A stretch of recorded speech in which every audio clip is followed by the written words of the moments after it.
Hello everyone. So today we will discuss linear programming problem for BPSC TRE 1 and 2 and 3. ठीक है, जो भी 2 and 3 and first 2 and 3 में जो भी BPSC में लीनियर प्रोग्रामिंग प्रॉब्लम से क्वेश्चन आए हैं उसका पूरा डिटेल सॉल्यूशन डिस्कस करेंगे। देन उससे रिलेटेड जो कॉन्सेप्ट है, जो रिक्वायरमेंट है, जिस तरीके से चीज़ें पूछी जाती हैं वो सब इस लेक्चर में डिस्कस करेंगे। सो स्टार्ट करते हैं। तो एक चीज़ और, जो भी बीपीएससी टीजीटी पीजीटी टीजीटी में पढ़ाता नहीं हूँ, पीजीटी में पढ़ाता हूँ और हायर सीएसआईआर। तो अभी जो बैच है, करंटली जो बैच है वो आपका बीपीएससी टीआरई पीजीटी बैच है। तो अगर किसी को भी ये बैच ज्वाइन करना है तो वो इस बैच की जो फीस है वो आपकी 2400 इसकी फ़ीस है। आप को इस बैच से रिगार्डेड कुछ भी पूछना है या कुछ भी प्रॉब्लम है तो आप मुझे कांटेक्ट कर सकते हैं। 7388260097 पर आप मुझे कांटेक्ट कर सकते हैं या व्हाट्सअप कर सकते हैं, या फिर 7985319440 पर आप मुझे व्हाट्सअप कर सकते हैं। तो ये दो कॉन्टैक्ट हैं जिन पे आप मुझे कनेक्ट कर सकते हैं। और जो इस बैच की फ़ीस है वो आपकी 2400 रुपये फीस है। ये जो बैच है आपका, ये आपका बैच B1 F2 बैच है। तो अगर जिसको भी ज्वाइन करना है तो ये बैच भी ज्वाइन कर सकता है। ठीक है, तो यहाँ पे लीनियर प्रोग्रामिंग प्रॉब्लम की बात करते हैं कि आपको इसमें क्या क्या पढ़ना है, कैसे पढ़ना है। ठीक है, सो बेसिकली अगर देखा जाए तो पहले लीनियर प्रोग्रामिंग प्रॉब्लम के बारे में थोड़ा सा आपको आइडिया होना चाहिए, क्योंकि बेसिक अगर आपको आइडिया है देन आप क्वेश्चंस को भी ट्राई कर सकते हो और उससे रिलेटेड जो थ्योरी है, जो रिक्वायरमेंट है वो आप फुलफिल कर सकते हैं। तो कोई एक चीज़ और, बहुत सारे ऐसे स्टूडेंट्स होते हैं जो मतलब ऑलरेडी प्रिपेयर हैं, ऑलरेडी अच्छे से उन्होंने पढ़ा हुआ है, तो रिक्वायरमेंट नहीं है कि वो ये लेक्चर्स देखें। तो ऐसा नहीं है कि मतलब सबको ये लेक्चर्स देखना है। जिसकी नीड है, जिसको रिक्वायरमेंट है वो देख सकता है। मैं किसी को फोर्स नहीं करता कि आप मेरे लेक्चर्स देखिए, आप मेरे साथ कनेक्ट करिए। जिसकी रिक्वायरमेंट है वो देख सकता है, जिसकी नहीं रिक्वायरमेंट उसके लिए कतई देखने की ज़रूरत नहीं है। जिसको बैच ज्वाइन करना है वो ज्वाइन करे, जिसको नहीं करना वो ना ज्वाइन करे। तो कहीं ना कहीं ये कोई फोर्सफुली कोई कांटेक्ट नहीं किसी के साथ में, सभी लोग इंडिपेंडेंट हैं। तो आपके अपने व्यूज अपने पास रखा करिए। ठीक है, तो कभी भी क्या होता है ना कि लोग उत्तेजित हो जाते हैं, क्योंकि होता क्या है कि आप जब एमएससी करके जब सीएसआईआर या जब पीएचडी के एग्ज़ाम देते हैं, ऑलरेडी आप टीचर हैं, तो आपके जो ओपिनियन है ना वो एक अपनी जगह अच्छे हैं, बट वो किसी को क्रिटिसाइज करना, किसी को कुछ बोलना वो अच्छा नहीं है। ठीक है, तो यहाँ पे अगर मैं बात करूँ लीनियर प्रोग्रामिंग प्रॉब्लम के लिए, तो आपका जो लीनियर प्रोग्रामिंग प्रॉब्लम है वो 1941 से स्टार्ट हुआ। यानी कि 1941 में क्या हुआ, पहले क्या हुआ, 1941 के पहले क्या हुआ, वर्ल्ड वार चल रहा था, वहाँ पे बहुत सारा डैमेज हुआ और उस डैमेज पे जब स्टडी की गई तो वहाँ पे लीनियर प्रोग्रामिंग प्रॉब्लम का यूज किया गया, क्योंकि लीनियर प्रोग्रामिंग प्रॉब्लम के रिस्पेक्ट में ही हम किसी भी मटेरियल, जो भी हमारा, जैसे आइडिया लगा सकते हैं कि किस चीज़ का कितना लॉस हुआ, क्या डैमेज हुआ, क्या कैसे क्या हुआ। ठीक है, तो 1941 में जो हमारे पास में जो मैथमेटिशियन थे, मैं पूरा नाम नहीं लिख रहा हूँ क्योंकि पूरा नाम काफ़ी बड़ा हो सकता है, तो जो इन शॉर्ट मैं बता देता हूँ कि 1941 में जो हमारे पास में जो मैथमेटिशियन थे वो बिच एंड कुक, ये दो मैथमेटिशियन थे, COAK, cook, beach and cook नामक दो जो मैथमेटिशियन थे, इन्होंने एक ट्रांसपोर्टेशन प्रॉब्लम को सॉल्व किया। यानी कि 1941 में बिच एंड कुक जो दो मैथमेटिशियन थे, इन्होंने ट्रांसपोर्टेशनल ये जो प्रॉब्लम है ना इसको सॉल्व किया। उसके बाद में 1945 में एक प्रॉब्लम और, जिसको हम लोग बोलते हैं डाइट प्रॉब्लम, इसको भी सॉल्व किया गया। और इसको जो सॉल्व किया वो हमारा जो मैथमेटिशियन थे वो हमारे पास में G. स्ट्रिंगलर जो मैथमेटिशियन थे, इनके द्वारा डाइट प्रॉब्लम को सॉल्व किया गया। देन 1947 में JB 1947 में जीबी डंचिंग, ये जो हमारे मैथमेटिशियन थे, इन्होंने सिंप्लेक्स मेथड से जो सिंप्लेक्स मेथड यूज करके लीनियर प्रोग्रामिंग प्रॉब्लम को सॉल्व किया। और जो सिंप्लेक्स मेथड है ना, ये फाइनाइट नंबर ऑफ स्टेप्स में किसी भी प्रॉब्लम को एलपीपी को सॉल्व कर सकता है।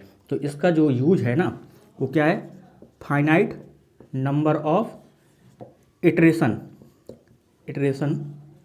और स्टेप्स में ये क्या करता था, प्रॉब्लम्स को ईजिली सॉल्व कर सकता है। इसके बाद 1975 में हमारे जो मैथमेटिशियन हुए हैं विच एंड कूपमैन, इन दो मैथमेटिशियन को नोबेल प्राइज मिला था। क्या मिला था? Nobel prize. इनको क्या मिला था? नोबेल प्राइज मिला था। तो ये जो थ्योरी है वो आपकी हिस्ट्री है ये एलपीपी की। तो यहाँ से क्या है ना कि कभी कभी अभी देखा जाए तो बीपीएससी में यहाँ से क्वेश्चन पूछे जा रहे हैं। एक क्वेश्चन आपका पूछा गया था सिंप्लेक्स मेथड से रिलेटेड। तो 1947 में क्या है, जीबी ने सिंप्लेक्स मेथड को सॉल्व किया, ठीक है। और ये 1941 में ये जो विच एंड कुक, जो दो मैथमेटिशियन थे, विच एंड कुक, COCK है यहाँ पे, विच एंड कुक नामक जो दो मैथमेटिशियन थे, इन्होंने ट्रांसपोर्टेशन प्रॉब्लम को सॉल्व किया, ठीक है। और जो 1945 में डाइट प्रॉब्लम को सॉल्व किया गया, ठीक है। किसके द्वारा सॉल्व किया गया? जी स्लिंगर के द्वारा। इसके बाद जो विच एंड कुकमैन को नोबेल प्राइज कब मिला था? 1975 में। तो ये जो थोड़ा शॉर्ट समरी है ना, ये आपको थोड़ा सा आइडिया होना चाहिए। अगर आपके पास इस शॉर्ट समरी का आइडिया है then you can enter in a linear programming problem. तो ये रिक्वायरमेंट होती है, क्योंकि जब आप बीपीएससी जैसे एग्जाम को देते हैं तो वहाँ पे क्या है कि इस टाइप की चीज़ें भी पूछी जा सकती हैं, पूछता भी है। क्योंकि इन जनरल जो बच्चा है ना, वो बुक से सॉल्व करना जानता है कि गया उसने क्वेश्चंस उठाए एनसीईआरटी के और उसको सॉल्व करना स्टार्ट कर दिया। बट होता क्या है कि आजकल कंपटीशन ज़्यादा है, तो आपसे कुछ चीज़ें अनएक्सपेक्टेड पूछी जाएंगी।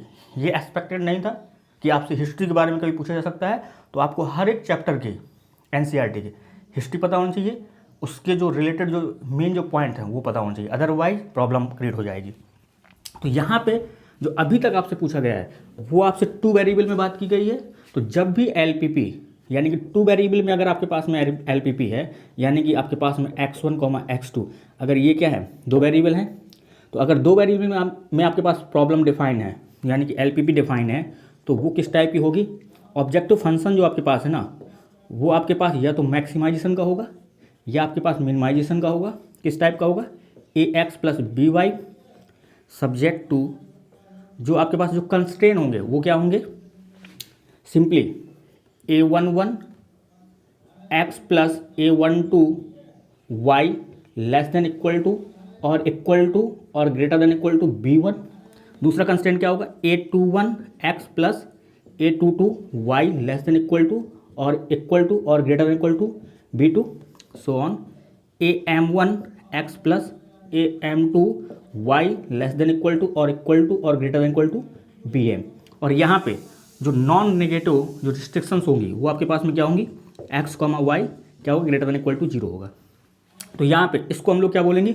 ऑब्जेक्टिव फंक्शन बोलेंगे। ये सब्जेक्ट टू क्या है? कंडीशन है, यानी कि रिस्ट्रिक्शंस है। ये क्या? नॉन नेगेटिव रिस्ट्रिक्शंस है। तो इस टाइप की आपकी प्रॉब्लम डिफाइन होगी। इनको हम लोग क्या बोलते हैं? कंस्ट्रेन बोलते हैं। ये नॉन नेगेटिव रिस्ट्रिक्शंस है, ये भी कंस्ट्रेन ही है, और ये क्या है? ऑब्जेक्टिव फंक्शन है। तो आपके पास में यहाँ पे होता क्या है?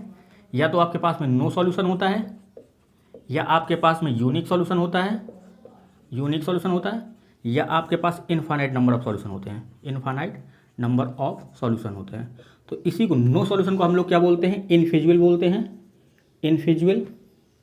यूनिक सॉल्यूशन को आप लोग यूनिक सॉल्यूशन ही बोलेंगे। इनफाइनाइट नंबर सॉल्यूशन को बोलते हैं अल्टरनेट ऑप्टिमा। क्या बोलते हैं? अल्टरनेट ऑप्टिमा बोलते हैं, ठीक है। तो ये टर्म है कुछ। अब जैसे अगर आपके पास में ये कोई 2 वेरिएबल में बात कर लेते हैं, एलपीपी है, ये आपका एक्स एक्सेस है, ये आपका वाई एक्सेस है। अगर आपके पास में ये कोई रीजन मिल जाता है, ये कोई कॉमन रीजन मिल जाता है, ठीक है। कॉमन रीजन का मतलब क्या है? दोनों का, जैसे ये जो इनइक्वलिटी दे रखी है, ये जो कंस्ट्रेंट दे रखा है, ठीक है, वो रीजन जो इन कंस्ट्रेंट को सेटिस्फाई करता है और इस नॉन नेगेटिव रिस्ट्रिक्शन को भी सेटिस्फाई करता है, उसको हम लोग क्या बोलते हैं, कॉमन रीजन बोलते हैं, यानी कि क्या बोलते हैं, फिजिबल रीजन। तो इसको हम लोग क्या बोलेंगे, फिजिबल रीजन बोलेंगे। ए बी सी, ये रीजन क्या है, बाउंडेड है। अगर आपके पास फिजिबल रीजन क्या है, बाउंडेड है, तो जो आपके पास में ऑप्टिमल सॉल्यूशन मिलता है वो भी क्या मिलेगा, ऑप्टिमल जो आपके पास सॉल्यूशन मिलेगा वो भी क्या मिलेगा, बाउंडेड मिलेगा, वो भी क्या मिलेगा, बाउंडेड मिलेगा। और यहाँ पे जो ऑप्टिमल सॉल्यूशन होते हैं, यानी कि जो ऑप्टिमल सॉल्यूशन होते हैं वो आपके या तो यूनिक होंगे या फिर इनफाइनाइट होंगे, ठीक है। अगर ये जो ऑप्टिमल सॉल्यूशन है, अगर ये फिजिबल रीजन है, अगर ये बाउंडेड है तो ऑप्टिमल सॉल्यूशन ऑलवेज मिलता है, और जो ऑप्टिमल सॉल्यूशन होगा वो क्या होगा, बाउंडेड होगा। यहाँ पे ऑप्टिमल सॉल्यूशन क्या होगा, ऑलवेज मिलेगा। प्रॉब्लम चाहे आपकी मैक्सिमाइजेशन की हो या मिनिमाइजेशन की हो, जो ऑप्टिमल सॉल्यूशन होगा वो क्या होगा, बाउंडेड होगा। और यहाँ पे ऑप्टिमल सॉल्यूशन क्या होंगे, या तो यूनिक होगा या फिर इनफाइनाइट होगा, ठीक है।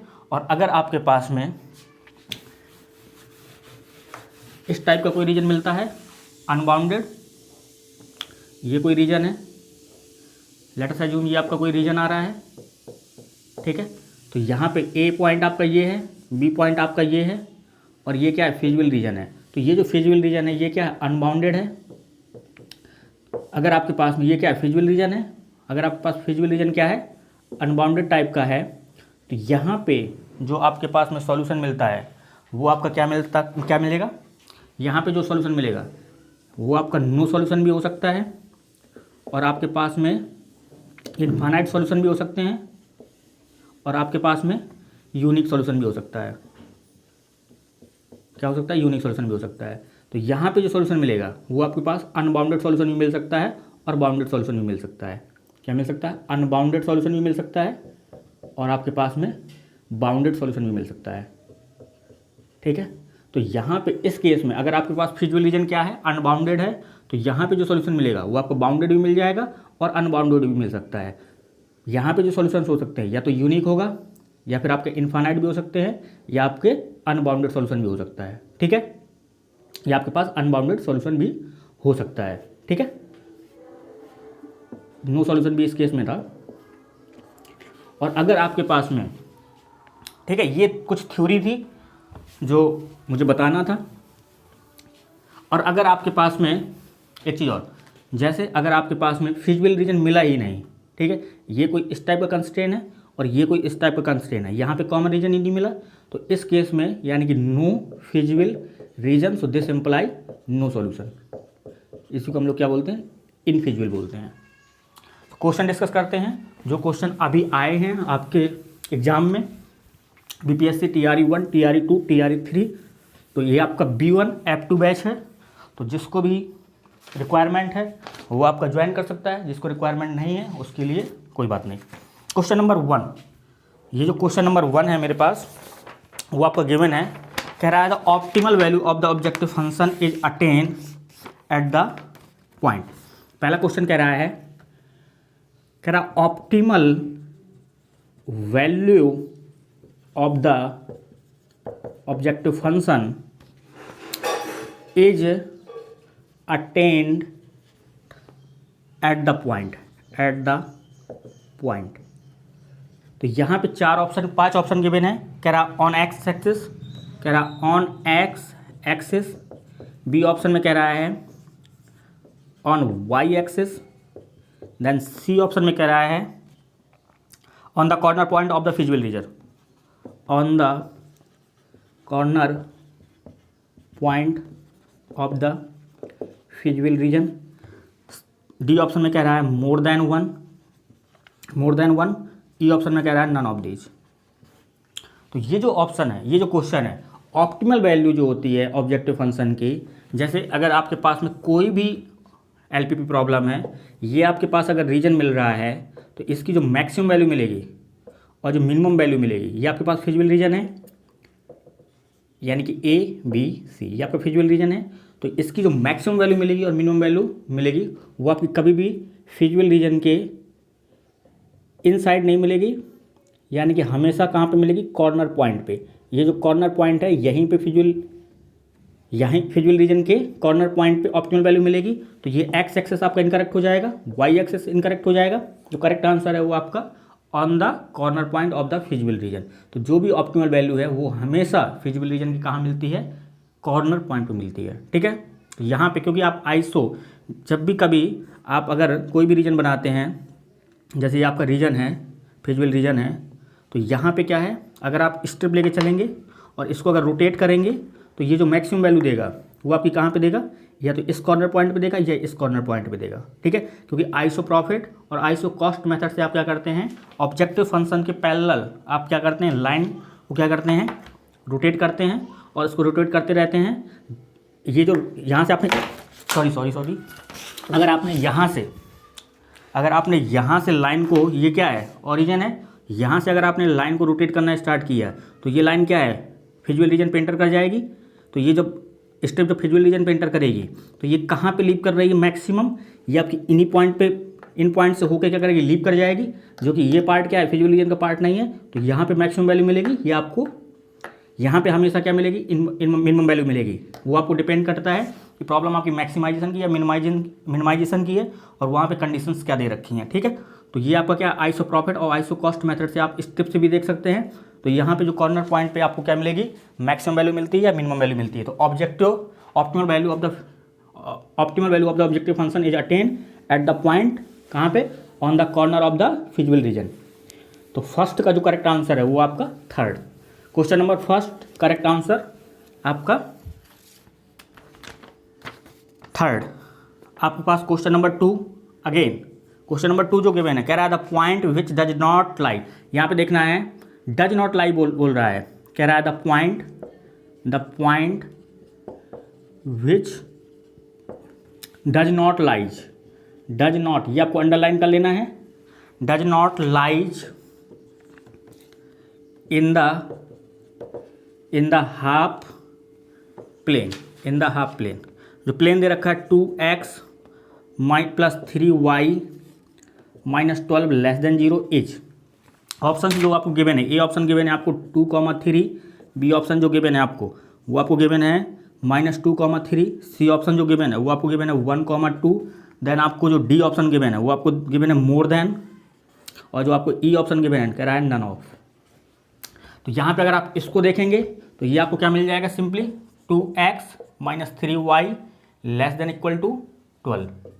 ठीक है, तो अगर आप इसको ड्रॉ करना चाहें तो ये क्या है, सिंपली लाइन है।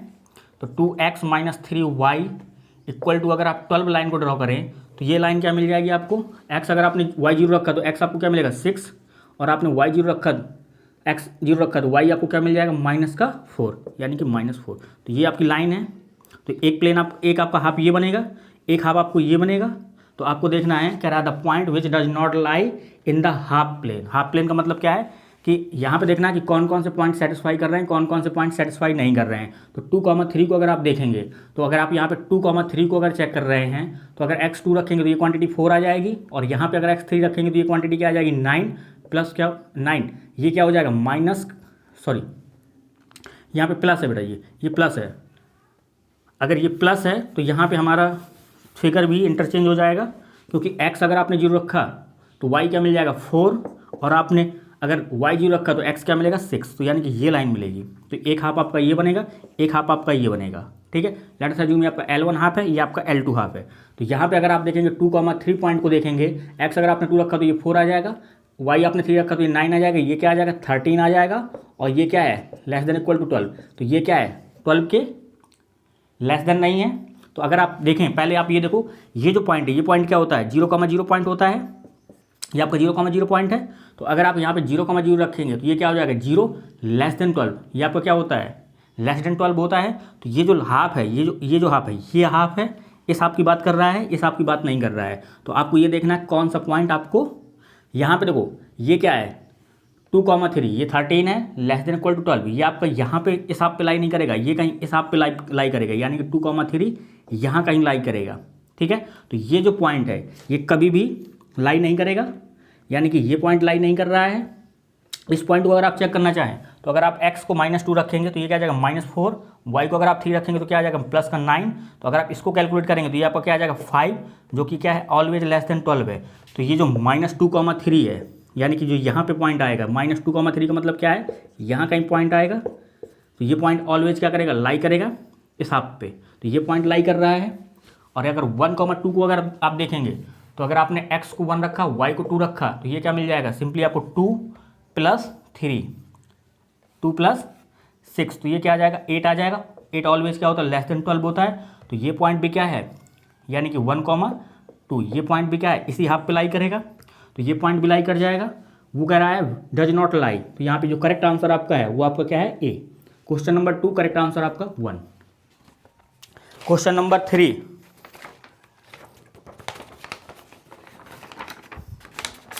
Question number 3 again LPP। क्योंकि ये जो प्रॉब्लम्स है ना, अगर आप इनसे गो थ्रू हो जाते हैं, definitely you can increase your concept and increase your mindset. तो ये क्वेश्चंस आपको थोड़ा सा आइडिया होना चाहिए कि आप क्वेश्चंस को फ्रेमिंग और क्वेश्चंस को आप देखते कैसे हैं, आपका नज़रिया चेंज होना चाहिए। क्वेश्चन नंबर 3 कह रहा था कंस्ट्रेन दे रखा है x + 2y > 10, और यहाँ पे जो दे रखा है 3x + 4y < 24 दे रखा है, और x आपका क्या है >0 है, y आपका >0 है। तो कह रहा है determine a triangular region with vertices. यहाँ पे आपको क्या करना है, डिटरमाइन करना है, determine a triangular region with vertices. तो यहाँ पे जो ऑप्शंस गिवन है वो आपको फर्स्ट ऑप्शन जो गिवन है, ए ऑप्शन गिवन है, वो आपको गिवन है 0,5, 0,6 एंड 1,3, जो आप 4,3, एंड जो आपको बी ऑप्शन गिवन है वो आपको गिवन है 8,0, 10,0 एंड 4,3, और जो आपको सी ऑप्शन गिवन है वो आपको गिवन है 0,5, 0,6 एंड 3,4, और जो आपके पास में D and E option given है, ये मोर देन 1 वाला ऑप्शन है, ये आपका नन ऑफ दीज वाला ऑप्शन है। तो यहाँ पे अगर आप इसको ड्रॉ करेंगे, अगेन 2 वेरिएबल प्रॉब्लम है, सिंपली इसको ग्राफिकल वे से सॉल्व कर सकते हैं। तो अगर आपने फर्स्ट को लिया तो x अगर आप 0 पुट करेंगे तो y आपका क्या मिल जाएगा, y आपको क्या मिलेगा, सिंपली 5, तो ये आपका कहीं 5 यहाँ कहीं आएगा, और y अगर आपने 0 पुट किया तो x आपका क्या आ जाएगा समथिंग 10, तो आपका क्या कहाँ मिलेगा, यहाँ कहीं मिलेगा। तो इसको अगर आप ड्रॉ करेंगे तो ये आपकी फर्स्ट लाइन है, और अगर आप 0,0 को देखेंगे तो यहाँ पे 0,0 सेटिस्फाई नहीं करेगा, क्योंकि 0 > 10 नहीं होता है। तो इसका जो रीजन है वो आउटसाइड वाला रीजन आ जाएगा। और यहाँ पे अगर आप देखेंगे तो अगर आपने x 0 पुट किया तो y क्या आ जाएगा 6, तो y यहाँ 6 यहाँ कहीं आएगा, और अगर आपने y 0 पुट किया तो x क्या आ जाएगा 8, तो 8 कहीं यहाँ पे आएगा। तो ये जो रीजन है ये आपका ये रीजन है, तो ये आपका सेकेंड लाइन है। यहाँ पे 0,0 पुट करेंगे सेटिस्फाई करेगा, तो सेटिस्फाई करने का मतलब क्या है, ये रीजन आएगा, ये आपको क्या मिलेगा कॉमन रीजन मिलेगा, यानी कि ये आपका ट्रायंगुलर रीजन है। ये इसको P मान लो, इसको Q मान लो, इसको आप R मान लो। तो जो आपके पास ट्रायंगुलर रीजन मिला, इसके कोऑर्डिनेट क्या क्या हैं, Q के कोऑर्डिनेट क्या हैं 0,5, और ये आपके R के कोऑर्डिनेट क्या हैं 0,6, और जब आप P के कोऑर्डिनेट हैं, जब आप P के कोऑर्डिनेट निकालोगे तो आपको 4,3 मिलेगा, क्योंकि जब इन दोनों लाइन को सॉल्व करोगे इसको आप 2 से मल्टीप्लाई कर दो, तो जब 2 से मल्टीप्लाई करेंगे तो y = आपको 3 मिल जाएगा, और y = अगर आपको 3 मिलेगा क्योंकि यार 2 से मल्टीप्लाई करेंगे तो ये क्वांटिटी कैंसिल आउट हो जाएगी। तो यहाँ पे x = क्या मिल जाएगा 4 मिल जाएगा, x आपको 4 मिल जाएगा, और y आपको जब x यहाँ पे 4 रखेंगे तो y आपको क्या मिल जाएगा 3 मिल जाएगा। तो यहाँ पे जो P के कोऑर्डिनेट हैं वो आपके पास में क्या मिलेंगे 4,3, तो यही कोऑर्डिनेट किसके हैं ट्रायंगुलर रीजन के। इस ट्रायंगुलर रीजन के जो कोऑर्डिनेट हैं वो आपके पास में क्या है 0,5, 0,6, 4,3, ये करेक्ट आंसर है। यहाँ पे 8,0 कॉर्नर पॉइंट नहीं है, ये आपका 3,4 ये आपका ट्रायंगुलर रीजन का कॉर्नर पॉइंट नहीं है। तो इसका जो करेक्ट आंसर है वो आपके पास में option A. Question number 3 option 1। Question number 4, question number 4 में आपको गिवन है again LPP। Question number 4,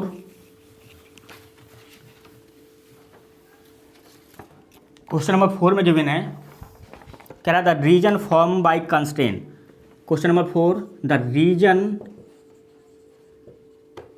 form by constraint, formed by constraint जो कंस्ट्रेंट आपको गिवन है 5x plus Y less than equal to 100 और यहाँ पे गिवन है x plus Y less than equal to 60 और x और y आपके क्या है ग्रेटर देन इक्वल टू 0 हैं। ए ऑप्शन जो आपको गिवन है वो आपको दे रखा है इनफिजिबल। इनफिजिबल का मतलब क्या है? No solution. बी ऑप्शन में गिवन है आपको फिजिबल। सी ऑप्शन में जो गिवन है आपको वो not confirm, not confirm given है। और डी ऑप्शन में गिवन है मोर देन और ई में गिवन है नन ऑफ दीज। तो आप इसको सॉल्व कर सकते हैं अगेन ग्राफिकल मेथड से। तो यहाँ पे एक्स वाई ग्रेटर देन का मतलब क्या है? फर्स्ट क्वाड्रेंट में आपको रीजन लाई करने करेगा। यहाँ पे अगर वाई 0 है तो एक्स आपको क्या मिल जाएगा 20 और अगर आपका एक्स 0 वाई क्या मिल जाएगा 100। तो ये आपका 100 है और ये आपका क्या है 20 है। ये लाइन ड्रॉ करेंगे फर्स्ट। देन सेकंड लाइन अगर ड्रॉ करें यहाँ पे 0,0 सेटिस्फाई करेगा क्योंकि 0 क्या है लेस देन इक्वल टू 100 है। तो डायरेक्शन क्या होगी टूवर्ड ऑरिजिन हो जाएगी। यहाँ पे x अगर आपने 0 पुट किया वाई आपका 60, वाई 0 पुट किया तो x आपका 60, यानी कि यहाँ कहीं 60 होगा और यहाँ कहीं 60 होगा। तो ये आपका रीजन आएगा। तो आपको यहाँ पे भी 0,0 सेटिस्फाई कर रहा है तो यानी कि इसकी डायरेक्शन भी क्या हो जाएगी टूवर्ड ऑरिजिन हो जाएगी। तो यहाँ पे अगर आप देखोगे तो OABC ये आपका फिजिबल रीजन मिलेगा और यहाँ पे फिजिबल रीजन क्या है बाउंडेड है। अगर फिजिबल रीजन आपको बाउंडेड है तो ऑलवेज इसके पास सॉल्यूशन मिलेगा, यानी कि इनफिजिबल नो सॉल्यूशन ये इनकरेक्ट है, नॉट कन्फर्म ये इनकरेक्ट है। फिजिबल का मतलब क्या है कि इसके पास ऑलवेज सॉल्यूशन एग्जिस्ट करेगा। तो ये आपका बी ऑप्शन करेक्ट है। डी एंड ई आपके ऑलरेडी इनकरेक्ट हो गए। तो यहाँ पे क्वेश्चन नंबर 4 करेक्ट आंसर आपके पास में बी यानी कि 2। क्वेश्चन नंबर 5 अगेन आपको एक प्रॉब्लम गिवन है, अच्छा प्रॉब्लम गिवन है। यहाँ पे क्या है कि क्वेश्चंस तो बहुत आसान से होते हैं बट ऑप्शन जो बना के डालता है ना वहाँ पे थोड़ा सा ट्विस्ट कर देता है। तो ऑप्शंस पे आपकी पकड़ कितनी अच्छी है वो यहाँ पे मैटर करेगा। बाकी क्वेश्चंस तो इजीली टैकल कर लिए जा सकते हैं। क्वेश्चन नंबर 5 आपको गिवन है the optimal value of the objective function is attain at the point. कह रहा the optimal value of the objective function is attained at the point. तो यहाँ पे जो ऑप्शन गिवन है वो आपको ए ऑप्शन गिवन है inside the feasible region, B option given है centre of the feasible region, C option जो गिवन है आपको वो गिवन है outside of the feasible reason and आपको डी में गिवन है ई में गिवन है मोर देन और नन। ये आपका मोर देन वाला ऑप्शन है और डी आपका नन वाला ऑप्शन है। तो यहाँ पे अगर आप देखेंगे ऑप्टिमल जो सॉल्यूशन होती है ऑफ ऑब्जेक्टिव फंक्शन ये आपकी कहाँ पे अटेंड की जा सकती है? कॉर्नर पॉइंट पे ऑलवेज अटेंड की जा सकती है, यानी कि जो ऑप्टिमल वैल्यू है कहाँ पे अटेंड की जाएगी? कॉर्नर पॉइंट पे। तो ये कभी भी इनसाइड ऑफ फिजिबल रीजन, यानी कि इनसाइड का मतलब क्या है कि कॉर्नर फिजिबल रीजन के अंदर, तो ये आपका इनकरेक्ट है क्योंकि अंदर तो आपको फिजिबल रीजन ये आपको सॉल्यूशन यहाँ पे जो ऑप्टिमल वैल्यू है वो आपके कॉर्नर पॉइंट पे मिलती है। तो इनसाइड का कोई मतलब नहीं है। सेंटर का मतलब क्या है? सेंटर पे। तो ये आपका सेंटर पे कभी नहीं मिलती है। आउटसाइड का मतलब क्या है? आउटसाइड का मतलब ये फिजिबल रीजन ही नहीं है। तो यहाँ पे ऑप्टिमल सॉल्यूशन कभी नहीं मिलेगी। तो ये भी इनकरेक्ट है। मोर देन वाला आपका ऑलरेडी इनकरेक्ट हो जाएगा, यानी कि none of these. Question number 5 correct answer आपका none of these. Question number 6 क्योंकि यहाँ पे जो ऑब्जेक्टिव वैल्यू है ऑप्टिमल वैल्यू ऑब्जेक्टिव फंक्शन की वो आपकी कहाँ पे मिलेगी? कॉर्नर पॉइंट पे। तो इनसाइड, सेंटर और आउटसाइड का कोई कॉन्सेप्ट नहीं होता। क्वेश्चन नंबर 6 आपको अगेन गिवन है। Question number 6 the value of maximization. आपको गिवन है प्रॉब्लम मैक्सिमाइज करना है z equal to 4x plus Y और जो सब्जेक्टिव कंडीशन गिवन है वो आपको गिवन है x plus Y less than equal to 50, 3x plus Y less than equal to 90 और x y क्या है आपके ग्रेटर देन इक्वल टू 0 है। तो आप इसको अगर सॉल्व करेंगे तो यहाँ पे ऑप्शन जो गिवन है ए ऑप्शन आपको गिवन है 40, बी ऑप्शन गिवन है 80, सी ऑप्शन जो आपको गिवन है 120, डी और ई ऑप्शन आपके वही है नन ऑफ दीज और आपका मोर देन। तो यहाँ पे अगर आप सॉल्व करेंगे तो अगेन आप इसको ग्राफिकल मेथड सॉल्व कर सकते हैं। x0 तो y50, y0 x50, तो ये आपका 50 आ जाएगा और ये आपका क्या आ जाएगा 50 आ जाएगा। 0,0 सेटिस्फाई करेगा तो टूवर्ड ऑरिजिन डायरेक्शन हो जाएगी, यहाँ पे अगर आप ड्रॉ करेंगे तो x अगर 0 पुट किया तो y आपका 90 आएगा, तो यहाँ कहीं होगा 90, और आपने y 0 पुट किया तो x आपका क्या आएगा 30, यानी कि यहाँ कहीं 30 होगा। यहाँ पे 0,0 अगेन सेटिस्फाई करेगा, तो ये जो आपका फिजिबल रीजन मिलेगा वो आपका ये पॉइंट मिलेगा, फिजिबल रीजन मिलेगा, यानी कि OABC। तो यहाँ पे आपके जो कॉर्नर पॉइंट है, O के जो कॉर्नर पॉइंट है वो आपके 0,0 है, और आपके A का जो कॉर्नर पॉइंट A का पॉइंट है वो आपका 30,0 है, और जो आपका C का पॉइंट है वो आपका 0,50 है, और यहाँ पे B का पॉइंट आप निकाल लेंगे इन दोनों को सॉल्व करके। तो अगर माइनस करेंगे तो -2x इक्वल टू आपको क्या मिल जाएगा -40, तो x आपको क्या मिल जाएगा 20, और x अगर आपको 20 मिला तो y आपको क्या मिल जाएगा 30। तो यहाँ पे x आपका 20 है, y आपको क्या है 30।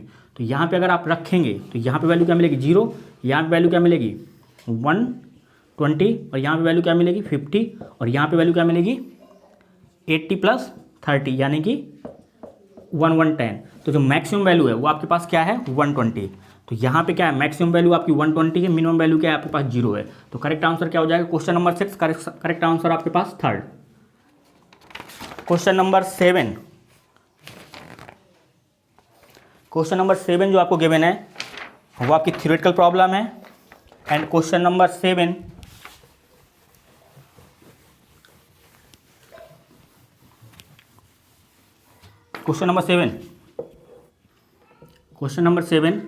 कह रहा है solution bye simplex method is given by, solution bye simplex method is given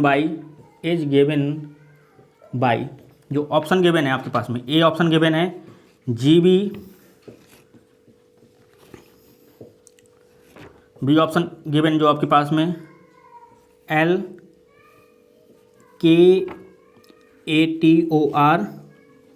which, C option जो गिवन है वो TC उपमान, डी और ई ऑप्शन जो गिवन है या पर मोर देन वाला है या पर नन वाला है।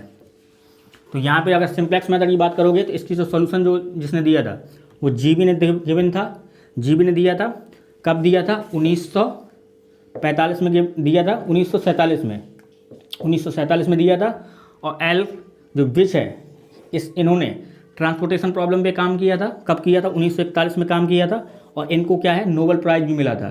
ठीक, कब मिला था 1975 में मिला था। किन के साथ मिला था, ये कूपमैन साहब के साथ मिला था 1945 में। ठीक है, इन दोनों को कूपमैन और विच को दोनों को 1975 में नोबेल प्राइज़ मिला था। तो इसका जो करेक्ट आंसर है वो आपका क्वेश्चन नंबर 7 का करेक्ट आंसर है आपके पास में 1। Question number 8, the objective function of linear programming problem. तो ऑब्जेक्टिव फंक्शन अगेन जो प्रॉब्लम गिवन है क्वेश्चन नंबर 8 कह रहा है the objective function of linear programming problem is, the objective function of linear programming problem LP is, A option में given है a function to be maximize, B option में given है a function to be minimize, और जो आपके C given है कह रहा है a function neither maximize nor minimize, D option में गिवन है मोर देन 1, ई ऑप्शन में गिवन है नन ऑफ दीज। तो यहाँ पे जो ऑब्जेक्टिव फंक्शन होता है वो आपके पास जो z होता है ax + by, ये आपको या तो मैक्सिमाइज करेंगे या फिर क्या करेंगे मिनिमाइज करेंगे। तो ये मैक्सिमाइजेशन का भी हो सकता है, मिनिमाइजेशन का भी हो सकता है। तो आप फंक्शन टू बी मैक्सिमाइज करेंगे या फंक्शन टू बी मिनिमाइज करेंगे, नाइदर का वाला इनकरेक्ट हो जाएगा। और अगर आपके एक से ज़्यादा सही हैं तो आपका करेक्ट आंसर क्या हो जाएगा मोर देन 1, यानी कि क्वेश्चन नंबर 8 करेक्ट आंसर आपका 4। क्वेश्चन नंबर 9, क्वेश्चन नंबर 9 जो आपके पास गिवन है वो आपका सिंपल प्रॉब्लम है। वो गिवन है which of the following set is convex.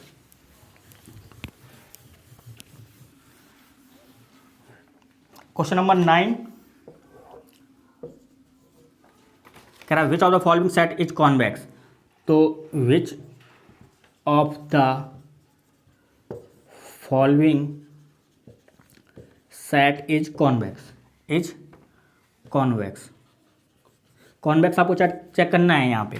तो जो फर्स्ट ऑप्शन गिवन है वहाँ पे गिवन है XY such that X square plus Y square less than equal to 1, sorry greater than equal to 1। और यहाँ पे जो बी ऑप्शन गिवन है वो आपका गिवन है X Y such that Y square greater than equal to X. C option जो given है यहाँ पे गिवन है X Y such that Y आपका क्या है ग्रेटर देन इक्वल टू 2 और वाई आपका क्या है less than equal to 4। And आपका डी ऑप्शन में गिवन है मोर देन और आपका ई ऑप्शन में गिवन है नन। तो यहाँ पे जो आप अगर इसको चेक करेंगे तो इसका मतलब क्या है कि यहाँ पे एक्स वाई आपको वो लेने हैं जो X square plus Y square greater than equal to 1 को सेटिस्फाई कर रहे हो। तो ये आपका क्या है 1 रेडियस का सर्किल है, सेंटर एट 0,0। तो ये सर्किल है आपका। तो यहाँ पे ये रीजन आएगा पूरा, यानी कि बाउंड्री भी इंक्लूड करेंगे आप। ये बाउंड्री है, बाउंड्री भी इस रीजन के साथ आएगी। तो कॉन्वेक्स होने का मतलब क्या है कि इस रीजन पे आप कोई भी 2 पॉइंट लो और उनको अगर कनेक्ट कर रहे हो विद द लाइन तो आपकी पूरी की पूरी लाइन इसी रीजन पे लाई करना चाहिए। तो अगर आपने एक पॉइंट यहाँ ले लिया, एक पॉइंट आपने यहाँ ले लिया, तो अगर इन दोनों पॉइंट को कनेक्ट करोगे तो ये जो लाइन है, ये जो रीजन है, ये आपका इस रीजन के अंदर नहीं आ रहा है। ये जो लाइन का पोर्शन है तो ये कभी भी कॉन्वेक्स फॉर्म नहीं करेगा, ये आपको कॉन्वेक्स फॉर्म नहीं करेगा। बट अगर यहीं पे ये आपके पास रीजन होता, यहाँ पे लेस देन इक्वल टू वाला कंडीशन होता, तो कहने का मतलब क्या है, ये पूरा का पूरा इनसाइड वाला रीजन होता और ये साथ साथ बाउंड्री भी आती। तो यहाँ पे कोई भी अगर लाइन ड्रॉ करते, आप कोई भी 2 पॉइंट लेते और लाइन ड्रॉ करते तो हमेशा क्या है इनसाइड इसी रीजन के अंदर आता। तो इस केस में कॉन्वेक्स हो जाता है। तो यहाँ पे इनइक्वलिटी का फर्क है। तो आपका जो गिवन था ग्रेटर देन गिवन था तो इसलिए कॉन्वेक्स फॉर्म नहीं किया। जो आपके पास सेकंड जो गिवन है वहाँ पे आपको क्या गिवन है X Y such that Y square greater than equal to X. तो अगर आप ग्राफ ड्रॉ करेंगे तो यहाँ पे y इक्वल टू क्या मिल जाएगा, Y square equal to X. तो y इक्वल टू क्या मिल जाएगा under root X plus minus. तो अंडर रूट एक्स का मतलब क्या है, एक्स क्या अंडर रूट के अंदर है तो x हमेशा पॉजिटिव रहेगा।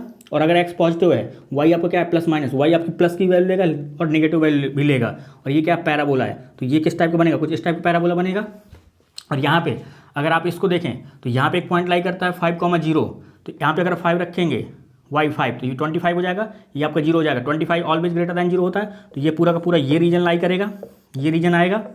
तो इस रीजन में अगर आप कोई भी एक पॉइंट यहाँ लेते हो, एक पॉइंट यहाँ लेते हो, इन दोनों को कनेक्ट करते हो तो ये जो लाइन है ये आपका इस रीजन के अंदर लाई नहीं करेगा, ठीक है। तो ये आपका कभी कॉन्वेक्स नहीं हो सकता। और यहीं पे अगर ये आपका लेस देन इक्वल टू कर देता तो कहने का मतलब क्या है, ये आपका रीजन आ जाता अंदर वाला और इसके साथ साथ ये बाउंड्री वाला पूरा रीजन आ जाता।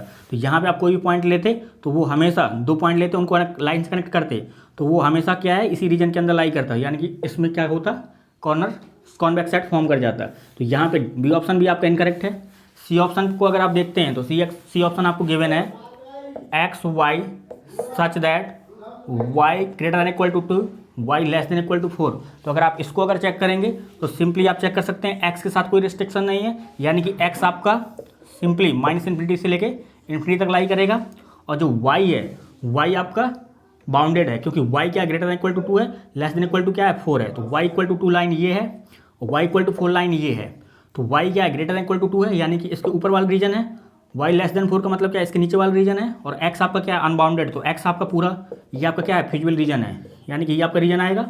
और यहाँ पे अगर कोई भी 2 पॉइंट लोगे लाइन से कनेक्ट करोगे तो लाइन पर हमेशा इसी रीजन के अंदर आएगी। तो ये आपका हमेशा कॉर्नर पॉइंट फॉर्म करेगा, ये कॉन्वेक्स सेट फॉर्म करेगा। तो यहाँ पे जो कॉन्वेक्स सेट फॉर्म कर रहा है यानी कि कॉन्वेक्स रीजन फॉर्म कर रहा है वो आपका सी ऑप्शन है। तो 9 के लिए जो करेक्ट आंसर है वो आपका सी है। तो ये आपका लीनियर प्रोग्रामिंग प्रॉब्लम का डिस्कशन था जिसमें around 9 question we will continue. और इसके साथ साथ जो रिक्वायर्ड जो थोड़ा सा थ्योरी है अगेन हमने लोगों ने डिस्कस की। तो ये आपका एज अ डेमो लेक्चर था, आप इसको देखिए। जहाँ पे कोई प्रॉब्लम आ रही है then you can discuss with me. Contact आपके पास ऑलरेडी गिवन है, जो भी आपके स्लाइड में नंबर शो हो रहा है वो आपका वहाँ पे मैसेज कर सकते हैं।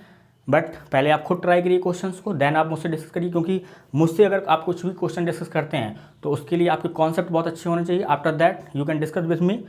अदरवाइज मैं ये बैच पढ़ाता नहीं हूँ, पीजीटी का बैच एक बैच मुझे चलाना था तो इसलिए मैंने कंटिन्यू किया है। केवीएस और आपका बीपीएससी और यूपी कहीं की वैकेंसी आती है, पीजीटी भी विल कंटिन्यू। और सीएसआईआर का अपना बैच चलता ही है। तो जिसको भी सीएसआईआर से रिगार्डेड कोई इन्फॉर्मेशन है ज्वाइन करना है बैच, ही कैन ज्वाइन और सी कैन ज्वाइन। गेट का अपना बैच आएगा, तो गेट, सीएसआईआर, आईआईटी जैम ये बैच अपन चलाते हैं।